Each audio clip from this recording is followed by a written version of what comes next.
नोयो city अपने शहर के लिए हमेशा कुछ ना कुछ नया लेकर के आता है, ये तो आप मानते हैं? बिल्कुल, मैं प्रशंसा करूंगा नोयो सिटी की, क्योंकि ओरिजिनल तो ओरिजिनल है, कॉपीड तो कॉपीड है। कभी ऐसी इच्छा होती है आपकी कि जैसे बाहर निकले, यार मैं भी मतलब ऐसे मतलब जीन्स पहनूंगा और टी शर्ट पहन के घूम लूँ तो बेहतर होगा? मैं समझता हूँ जिनको अगर इस तरह का घमंड आता है, अपने आप को भगवान मानते हैं, तो उनसे बड़ा मूर्ख कोई नहीं है। मतलब मौका कभी मिला तो लड़ लेंगे? नहीं, हमारा कार्य, हमने बताया कि हमारा कार्य है लोगों की सेवा करना, माध्यम कोई भी हो, जैसा हमारा धर्म का माध्यम है। विधायक बने, सांसद बने, मुख्यमंत्री भी बने, आपकी इच्छा तो नहीं कहीं मुख्यमंत्री खुद बनने का? उन्हीं के धर्म के काम होते हैं क्या? बाकी सारे पार्टियों के धर्म नहीं के काम नहीं, हमारे लिए सब पार्टी समान है, तो लेकिन बाकी लोग के साथ नजर क्यों नहीं आती? उन्हें पूछ भाई केड़े जाएगा भाई। कड़े जाएगा। हाँ, तो मुझे बड़ा गुस्सा आया सुन करके। मैंने उनसे कहा भाई आप तमीज़ से बात करिए।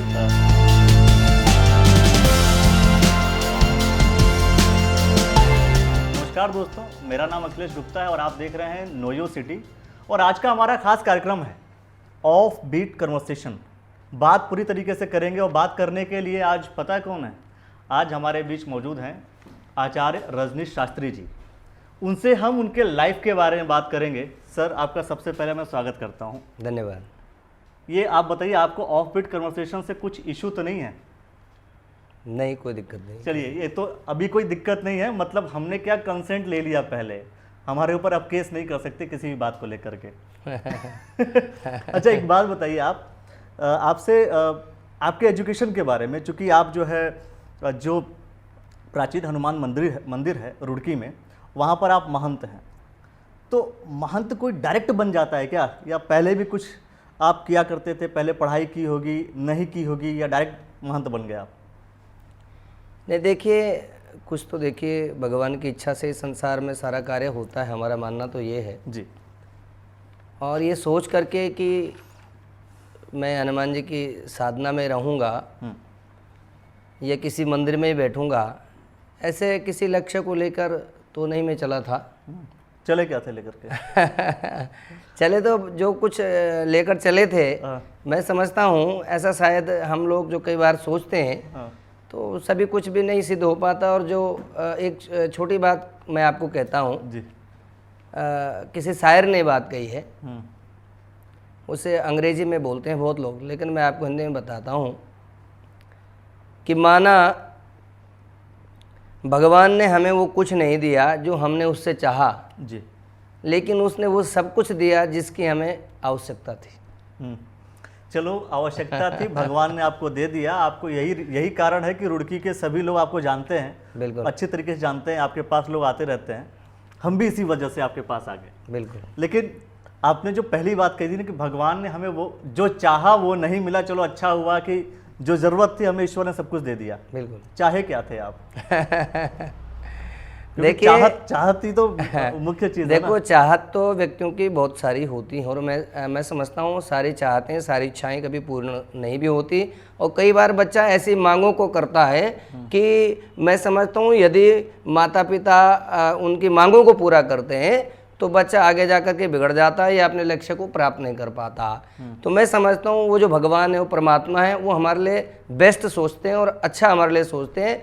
तो उन्होंने जो हमारे लिए किया, मैं अपने लाइफ से पूरी तरह से संतुष्ट हूँ। भगवान ने, बिल्कुल। आप चाहत नहीं बताएंगे? नहीं, चाहत तो देखिए, वैसे तो मैं चूँकि हमारा एक जो पुरोहित्य का हमारा एक कार्य था, पूरा माता पिता से लेकर के आगे पीढ़ियों में पूरा ये पीढ़ी दर पीढ़ी दर पीढ़ी कार्य हमारा चला आ रहा था। तो आपको ज्ञान तो फिर अपने पिताजी से मिला होगा, पूरे परिवार से? बिल्कुल। उस समय जब अवस्था कम रहती है तो कई बार हम लोग, जैसे आप समाज में देख रहे हैं, कुछ ऐसी मानसिकता हो गई है, हम उन चीज़ों को लेकर के कुछ नेगेटिव माइंड बना लेते हैं जी। मेरा भी कुछ ऐसा नेगेटिव माइंड बना कि जब हम ये पूजा पाठ कर रहता था, मान लो कहीं पे कुछ पैसा चढ़ा या कोई ऐसी चीज़ हुई तो हमें लगता था ये कार्य अच्छा नहीं है इस तरह से। तो हमने उसमें अपनी इच्छाओं को प्राथमिकता देते हुए कुछ ऐसे प्रयास किए जो नहीं करने चाहिए थे, लेकिन भगवान की कृपा रही और पुनः हम उसी क्षेत्र में भगवान की सेवा में ही आ गए। वो इच्छा क्या थी? मुंबई जाने का, फिल्म स्टार, हीरो बनने का? देखिए, अपने अनुभव के साथ ही हम लोग सब कुछ सीखते हैं जी। और जब वो कहते हैं यौवनम पुष्पवतः जीवनम स्वप्न समकासम, जीवन स्वप्न की भांति है, जी। यौवनम पुष्पवत, यौवन जो होता है वो पुष्प की भांति है। पुष्प बड़ा खिला रहता है, जब हमारे पे यौवन रहता है हम समझते हैं हम बहुत सुंदर हैं, हमें लगता है हम बहुत चतुर हैं, तो ऐसे प्रयास। मैं तो अभी कट कर देता हूँ, आप यौवन आपका अभी भी दिखता है चेहरे पर। यौवन वाली बात है, क्योंकि वही यौवन का ही तो है ना कि लोग खींचे चले आते हैं आपके पास। देखिए यौवन, लेकिन वो वाली बात अभी बची है हमारी। नहीं कि वो कहाँ, मतलब ऐसा जो आप गए कि भाई यौवन की भांति है, तो आप कभी जाने की कोशिश कर रहे थे मुंबई? हाँ, जाने की कोशिश क्या, मैं गया हूँ। अच्छा। मैं बीच में पढ़ाई के बीच में ही जो है, पढ़ाई छोड़कर गए थे आप कि बीच में निकल गए? मतलब कंप्लीट सी हो गई थी लगभग। बंक मारे थे आप? हाँ, बंक मार गए थे उसने। ध्यान से देखिए, आपको ये हम बिल्कुल ब्रेकिंग न्यूज दे रहे हैं कि आपने भी बंक मारा हुआ है। बिल्कुल। और अपनी इच्छाओं को लेकर के हम माया नगरी में पहुंच गए। माया के। हाँ। तो वहाँ पर हमने जो अनुभव था, तो बहुत कुछ सीखा उन अनुभव से भी, लेकिन ज़्यादा समय नहीं रहना वहाँ पर हुआ और पुणे में अपने कार्य क्षेत्र में वापस आ गए। चलिए, अच्छी बात है कि आप वापस आ गए, क्योंकि आप आए तो शायद बहुत से लोग का जो जीवन है वो जो सार्थक हुआ होगा। आपने बहुत से लोग की जो समस्याएं हैं वो आपने सॉल्व की होंगी। बिल्कुल। आने के बाद फिर आपने सोच लिया कि पुरोहित का काम करेंगे आप, पंडित का काम करेंगे, उसके साथ साथ राजनीति भी करेंगे आप। मतलब एक जगह फिर भी नहीं टिक रहे हैं आप? नहीं, ऐसा नहीं है। नहीं तो ऐसा ही तो है ना, आप जो है राजनीतिक जो भी चीज़ें होती है उसके अंदर आप इन्वॉल्व क्यों होते हैं? क्या देखिए मैं समझता हूँ, कुछ टाइम पहले इलेक्शन में भी ऐसा हुआ था, आप किसी पार्टी में थे, किसी पार्टी में कोई खबर कुछ और चल रही थी। हाँ, वो होता है। और अभी जब भी राजनीतिक पकड़ भी आप रख रहे हैं, राजनीति के लोग भी आते हैं आप। नहीं, वो आपकी बात ठीक है, उस बात का मैं जवाब दे दूँ आपको भी और सारे दर्शकों को भी। जी। देखिए, जो राजनीति है, धर्म के आधार पर ही राजनीति चलती है। जी। और धर्म से जिस चीज़ का निर्णय लिया जाए, मैं समझता हूँ वो सही निर्णय होता है। और बहुत सारे हमारे जनमानस के मुद्दे रहते हैं। पुरोहित से तात्पर्य होता है जो परहितित इति पुरोहितः, जो दूसरे का हित करता है वही पुरोहित है। पंडित का दूसरा शब्द आपको बता दूं दर्शकों, दूसरा जो शब्द है पंडित, पुरोहित, ब्राह्मण, ये शब्द कहीं ना कहीं अर्थ है इनके अंदर। पुरोहित से तात्पर्य होता है परहित, जो दूसरे का हित करता है वही पुरोहित है। जब आप राजनीतिक जीवन में जाते हो, हालांकि अब परिभाषा बदल रही है, लेकिन राजनीति ऐसे शख्सियत जाती थी जिनके अंदर राष्ट्र प्रेम होता था, देश सेवा होती थी, जो कई मुद्दों को लेकर के आंदोलन करते थे, ऐसे लोग आगे राजनीति में जाकर के सफल होते थे। अब परिभाषा जरूर बदल गई है, लेकिन राजनीतिक जो कार्य है वो भी जनमानस से जुड़ा हुआ है, और ये कार्य जो पुरोहित का वो भी जनमानस से जुड़ा हुआ है। हम अपने किसी विशेष लालच के लिए राजनीतिक, ऐसा हमारा इरादा नहीं है, लेकिन जैसे मैंने बताया, यदि कोई राष्ट्र की बात है, यदि कोई धर्म की बात है, यदि कहीं पर कोई गलत हो रहा है, तो हम हमेशा सच्चाई का साथ देंगे। जो झूठ है, जो गलत है, उसका विरोध करेंगे, न्याय की बातें करेंगे। क्योंकि मैं देश के अंदर रहता हूँ, मैं देश का नागरिक भी हूँ, मेरे भी अपने अधिकार हैं, उन मौलिक अधिकारों का मैं पालन करूँ।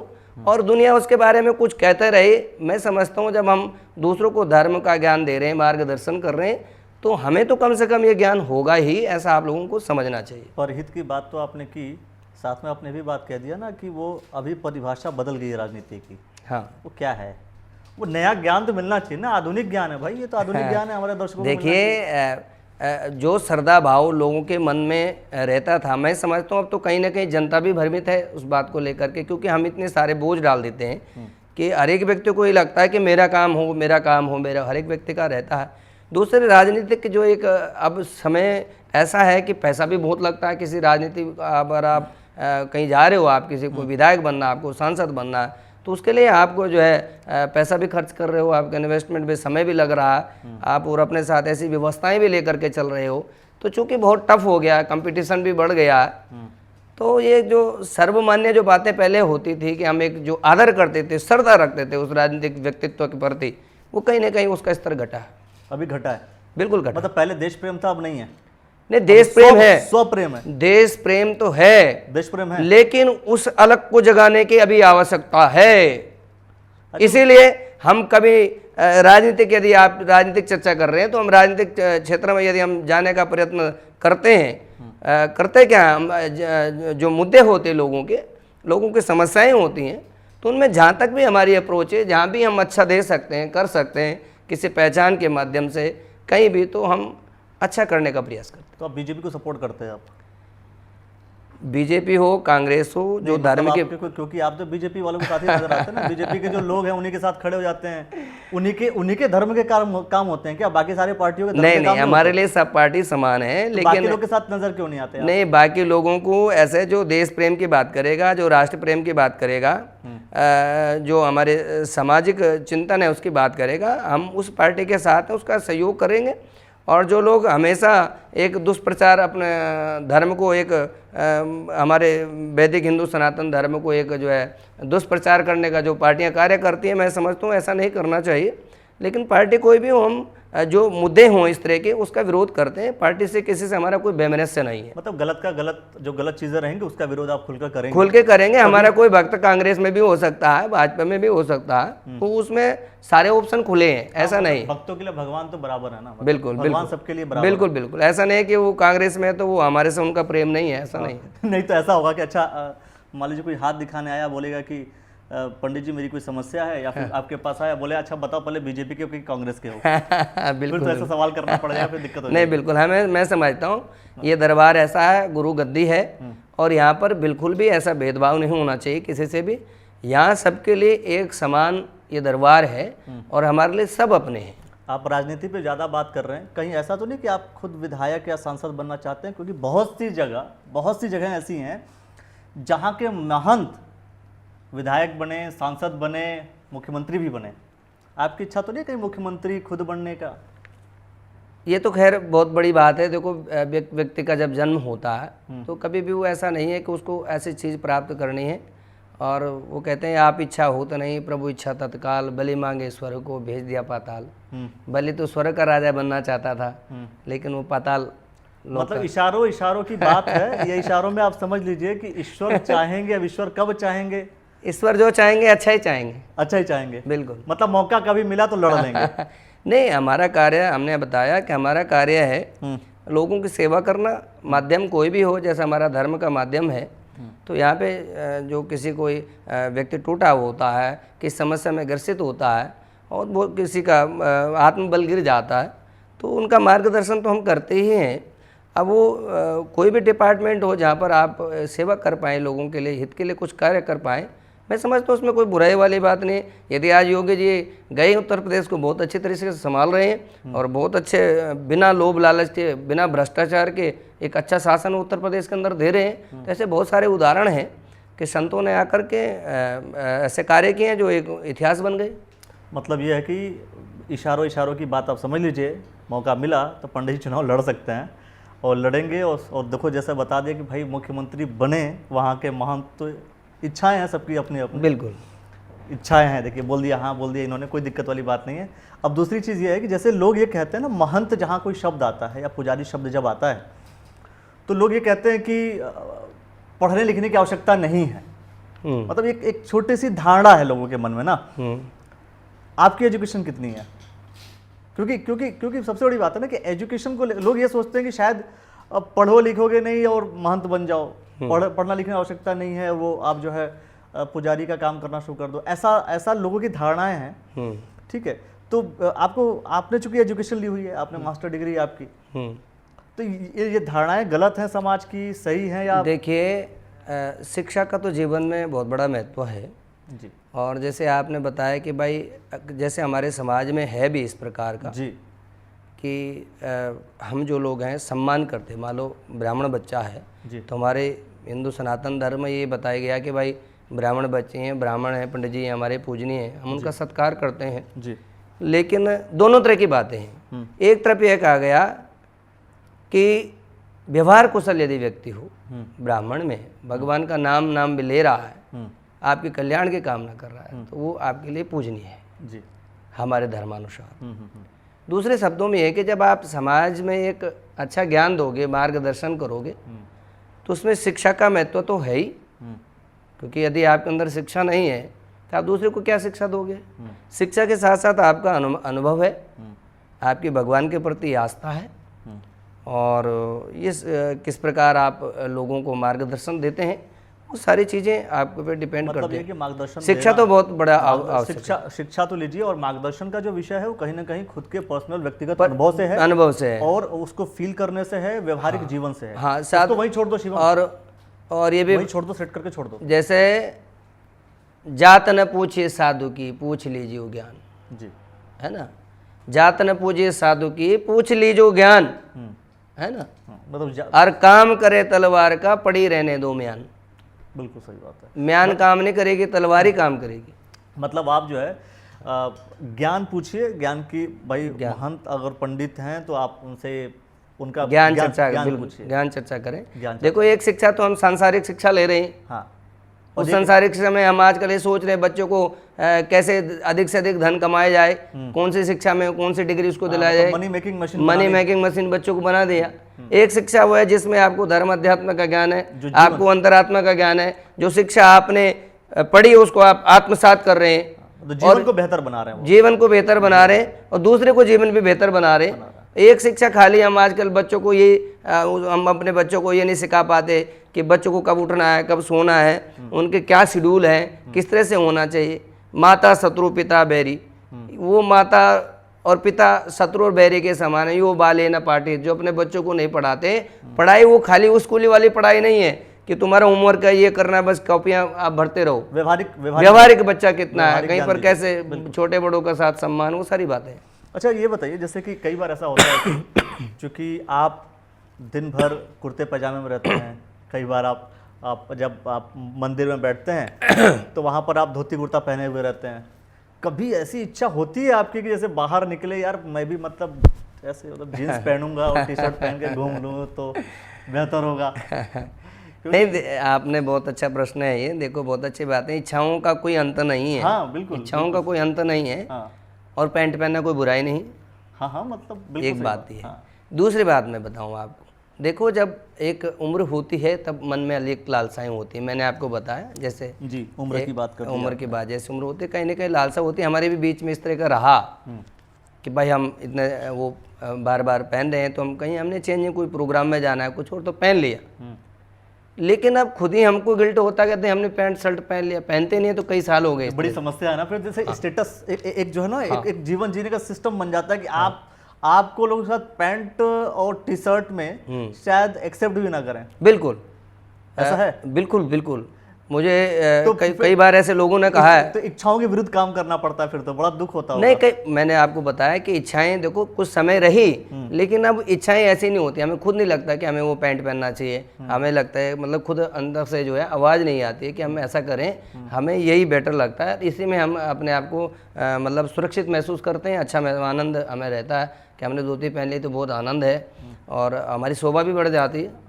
तो मुझे लगता है वो चीज़ें एक टाइम जैसे रहा होगा आपका, जैसे जिस समय आप पहनते होंगे, है ना, उस समय मैंने कोट पैंट भी सिलवाया, कोट पैंट भी पहना है। और एक बार नॉन डेनियम का एक कपड़ा चलता था, उसकी पैंटें भी मैंने बनवाई हैं।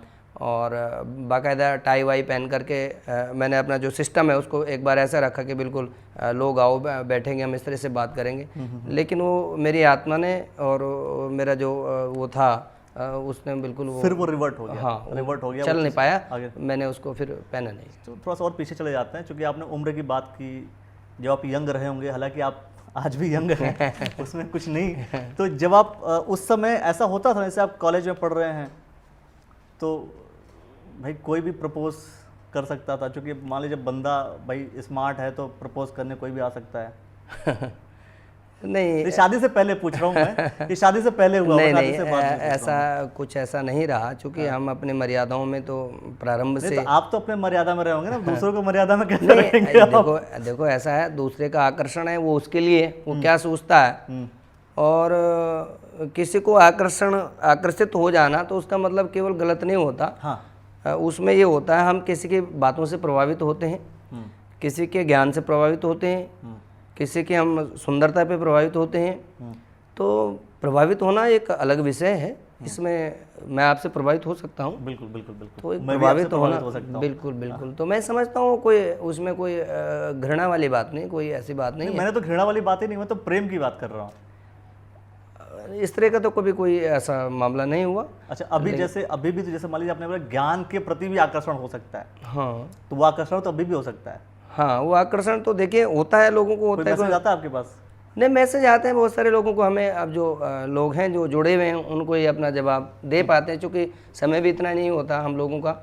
तो पूजा पाठ में रहते हैं, सुबह अनुष्ठान वगैरह चलते हैं, फिर बाद बाकी अपना लोगों से मिलना जुलना होता है, शाम को फिर भगवान की आरती संध्या उपासना। तो हम इतना बिजी रहते हैं, अपने आप को इतना बिजी रहते हैं। सुबह योग वगैरह चलता है, 4 बजे हमारा शेड्यूल होता है उठने का, रात को हमें 11-12 बज जाते हैं। तो इस तरह की चीज़ों को मैं समझता हूँ समय भी नहीं मिल पाता हम लोगों को।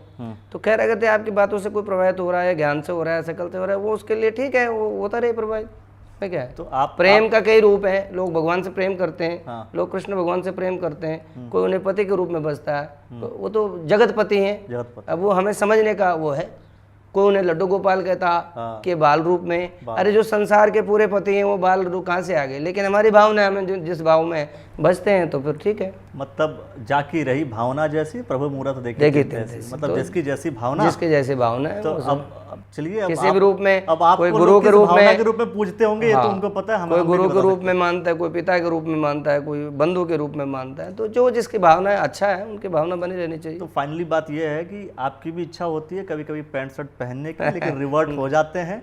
और कभी ऐसा होता है जैसे कोई आया अचानक और कहा कि बस पंडित जी कुल मिलाकर के भाग्य बदल दीजिए मेरा, मतलब पूरा ही भाग्य बदल दीजिए, बहुत परेशान हो गया हूँ मैं अपने जीवन में।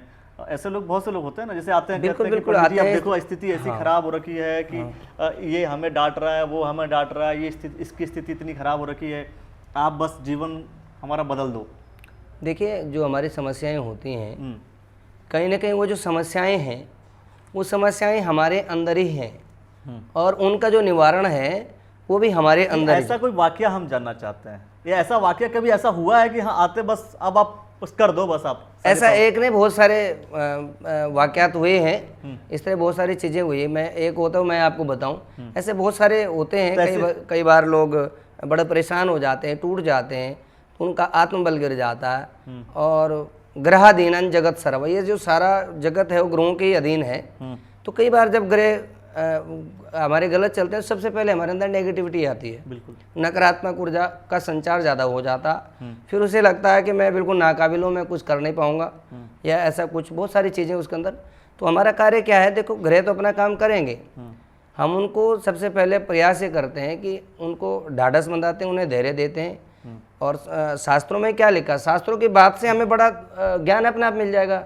सत्संग विवेकस्य निर्मल नयन द्वयम, शास्त्रों ने कहा कि सत्संग रूपी एक आंख और विवेक रूपी दूसरी आंख जब आप धारण करेंगे, जिसे हम पेशेंस बोलते हैं आज के समय में, धैर्य रखेंगे, जिसके अंदर धैर्यता है तो दृढ़ता है, तो मैं समझता हूँ उसका भाग्य भी बदल जाएगा। ऐसे बहुत सारे केस वो होते हैं इस तरह के। लोग परेशान हो जाते हैं कि भाई पंडित जी आप बताइए, बिल्कुल मैं सब कुछ करने को तैयार हूँ, और मैं ऐसे। तो हम उसे समझाते हैं भाई कोई भी कार्य का हल जो है एकदम से नहीं हो पाता है, लेकिन हो भी जाता है कई बार। भगवान की यदि कृपा होती है, जहाँ पर कृपा राम की होए तहाँ पर कृपा करे सब कोई। तो भगवान की यदि कृपा हो जाती है तो 1 मिनट में भी उसका कार्य बन जाता है। कोई आपका ऐसा कोई फनी जैसे सीक्वेंस रहा हो जिसमें आपको लगा हो कि यार मतलब कभी परेशान भी हो जाता है आदमी फनी स्थितियों से, कभी है ना, और कभी कुछ सीखने को भी मिल जाता है। जैसे आप अलग अलग राज्यों में जाते हैं, भाषा चूंकि अलग है यहाँ की, आप कहीं गए दूसरे जगह की भाषा अलग है, चूंकि आपको यहाँ पर सम्मान तरीके से बोलते हैं पंडित जी प्रणाम, और हमेशा जो है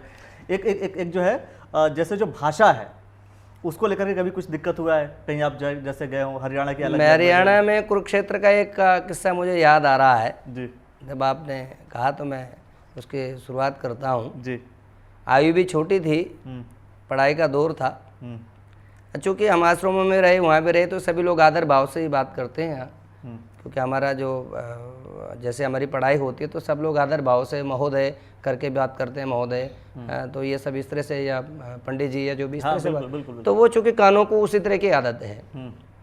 तो मैं कुरुक्षेत्र में गया तो वहाँ पर पिपली एक स्थान है, पिपली, वहाँ पर बस में उतर करके जैसे ऑटो में जाना होता है आगे कुरुक्षेत्र के लिए, तो मैं जैसे उतरा तो वहाँ पर कोई सज्जन थे ऑटो वाले, तो मैंने उनसे कहा भाई भैया मुझे चलना है वहाँ तक, कुरुक्षेत्र तक।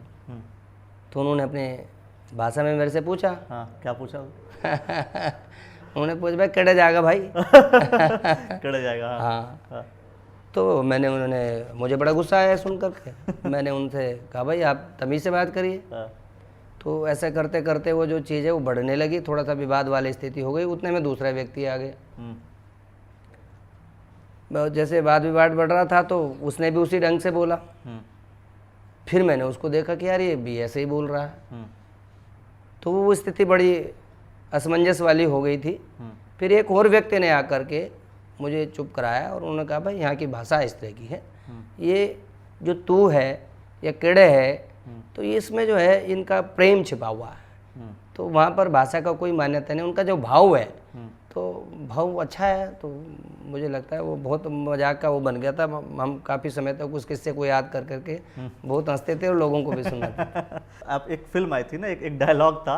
हाँ। जैसे नवाजुद्दीन सिद्दीकी का। हाँ। वो उसमें एक डायलॉग है कि अपू नीचे भगवान है, एक डायलॉग है उसमें। हाँ। जैसे उसको ऐसा लगता है कि उसको सारी प्रॉब्लम का सलूशन जो है हमारे पास ही पूछने आ रहे हैं। हाँ। आपको कभी लगता है ऐसा? नहीं, ऐसा है या कभी फिल्म देख करके आपको भी लगा होगा मतलब ऐसा तो है हमारे साथ? नहीं, देखिए ऐसा होता है कि कुछ भगवान की कृपा है तभी हम उनकी शरण में हैं। पहली बात तो मैं ये मानता हूँ। जैसे आपने पहले इच्छाओं वाली बात रखी थी, तो इच्छाएं तो बहुत सारी होती हैं जीवन में, लेकिन भगवान जब कृपा करते हैं तो आपको हजारों लाखों में चुनते हैं कुछ करने के लिए। और यदि भगवान ने मुझे अपने चरणों में आश्रय दिया है तो मैं अपने आप को बड़ा भाग्यवान समझता हूँ। बहुत बढ़िया। और सौभाग्यवान समझता हूँ कि भगवान ने मुझे अपने चरणों में आश्रय दिया है। और ये चीज़ें हम अपनी मर्यादा में रह करके हमें ये सारा ज्ञान मिलता है कि हमें अहंकार से, अभिमान से, इनसे परे रहना चाहिए। अपनी वाणी पे, आसन पे हमें नियम संयम से उसका बर्ताव करना चाहिए। मैं समझता हूँ जिनको अगर इस तरह का घमंड आता है, अपने आप को भगवान मानते हैं, तो उनसे बड़ा मूर्ख कोई नहीं है। क्योंकि भगवान तो भगवान ही है और हम केवल आप लोगों के लिए उनके चरणों में प्रार्थना कर सकते हैं। जी, आपके अंदर जो है मेरे अंदर भी वही है, वही परमात्मा का वास है।